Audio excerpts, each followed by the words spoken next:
Well, it seemed to become a really good deal. So, ooh. This original box is definitely not looking too good anymore. But anyway, this camcorder, as I already said, it was listed as being non-functional. Seller said it does not detect the battery. So let's see if we can get it to detect another one.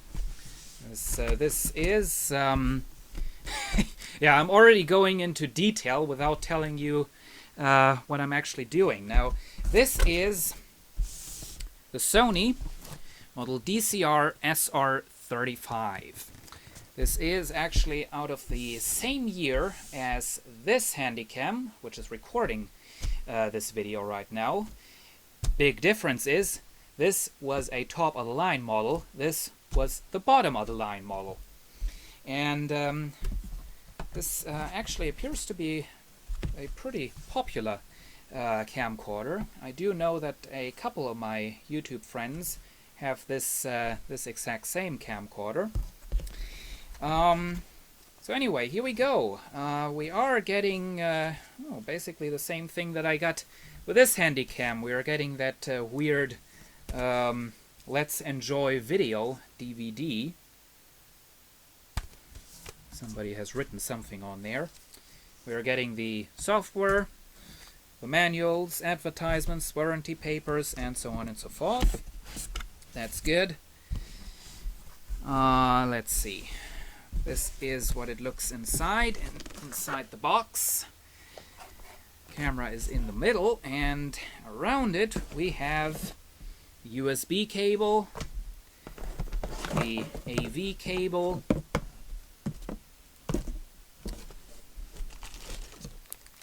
now that's the battery.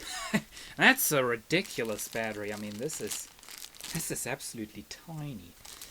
Anyway, probably going to make a close-up shot of that. We have the battery charger, which let's see. Actually, yeah, it's the same as the charger that came with my high-definition Handycam.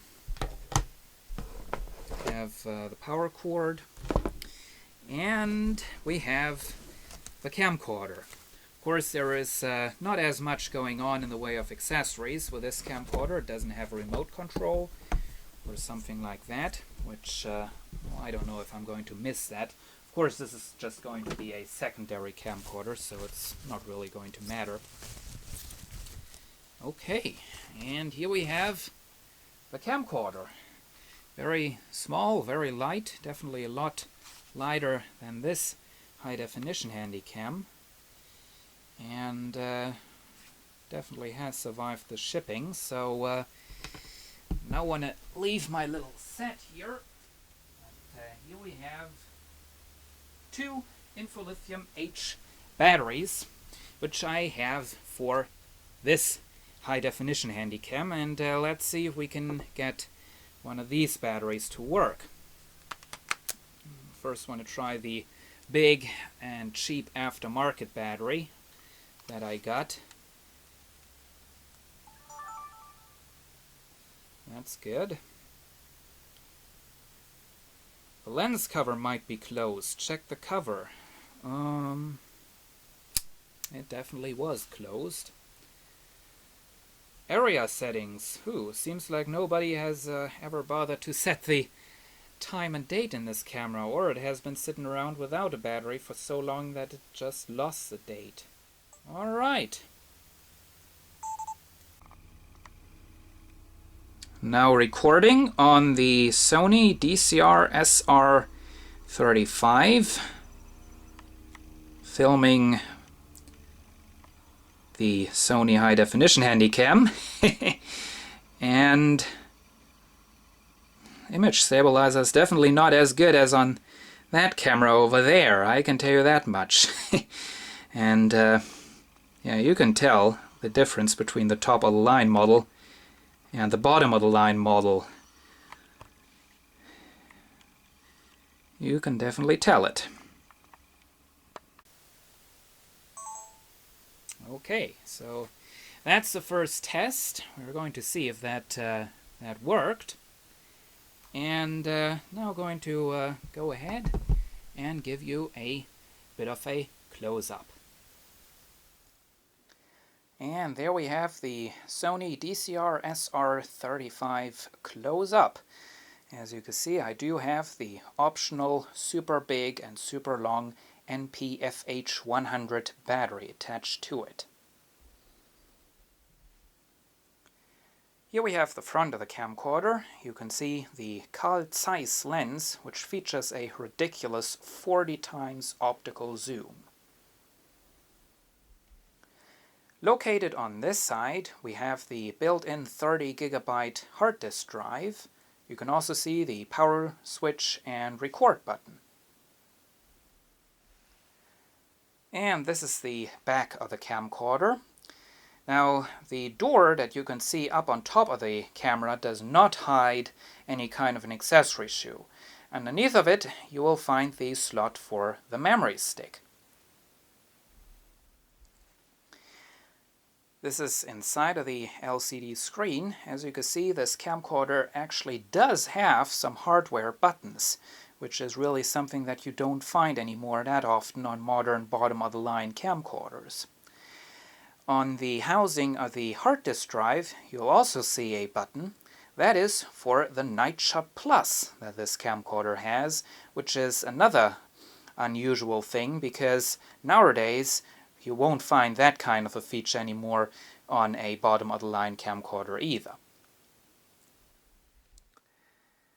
Now here is something kind of sad. It does not affect the functionality of this camcorder, but I do want to point this out to you. Now there you can see the LCD screen of the camcorder, and typical for Sony, this camcorder has a touch screen. And you can see all these white spots all over it. Now those are not fingerprints that just need to be cleaned off. What happened there is the previous owners were kind of uncareful. They pressed the LCD touchscreen too hard. And in those places where they pressed it so hard that the self-repair mechanism of the LCD screen couldn't repair anything anymore, you now have these white spots. And now luckily you can only see it if you have the screen in kind of an angle. As you can see, when you have it in the correct viewing angle, they do disappear. So, as I already said, it does not affect the functionality, but I do want to point this out to you. Now, last but not least, there might be one last question left to be answered. The price. I already told you I got a very good deal on this one. For this camcorder, which is not really broken, just came with a broken battery, I paid €49.50, shipping included. And that's a pretty good deal. I just looked it up on eBay, and it does seem like the average price for this camcorder as of September 2011 is around about €110. So, well, I guess I've just saved a €70. So anyway, hope you've enjoyed this video, and see you again soon. Well, seems like I have to give you a little update on the Sony SR35 already. Guess what? This camcorder doesn't work correctly either. What I thought was a dead or broken or somewhat faulty battery turns out to be the camcorder. When I turned this on the third time after I got it,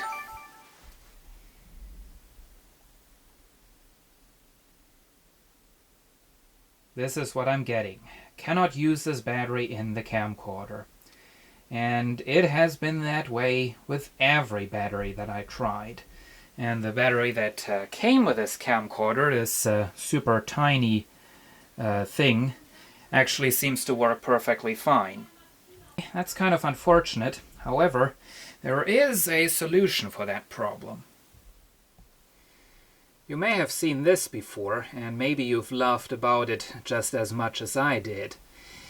This is a cheap replacement battery that is actually so cheap that it doesn't have any kind of an info chip inside of it to work with the info lithium battery system. So what they did was they just put the lithium battery cells into a proper housing that you can stick onto the back of the camcorder, and they hooked it up to this cable, which then goes to the plug, which plugs into the charger or power adapter input of the camcorder. So maybe I'm going to get one of these, because of course the camcorder is still working perfectly fine when you're powering it through the charger input. And guess what? I have another update to share with you.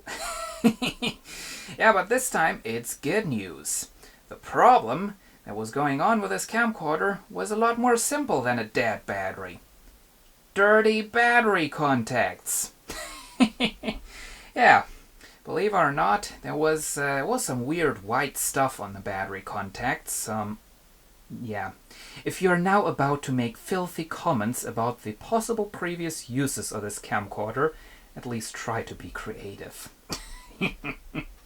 Yeah, but I was trying to get this to turn on with the battery over and over and over again, and finally it did work. And then I thought, well, maybe a bad contact, and had a look at the battery contacts, and the plus contact of the battery was definitely very dirty. So used contact spray and cotton swabs and my little slide the paper through the contact technique, and as you can see, it does seem to work. I can try this for another time just to kind of prove that it did fix the problem. If I can get this battery out of here with only one hand. Okay, battery is out. I'll put it back in. There we go. And turn it over, and let's see. That's definitely looking good. 88 minutes left. Not sure if that's really the case. Seems like this camcorder has seen some pretty hard use. I mean, looking at the tripod screw, that thing is completely worn out. I mean, it still works, but you can really see that it was used like 1 billion times. But anyway, here we go. Seems to work. Now, of course, I've already ordered that weird cheapo battery with a connection cable. Oh well, anyway, I can still return it. Just gotta send it back when it arrives, and that's going to be the end of that. So, yep, that's it about the Sony SR35, hopefully.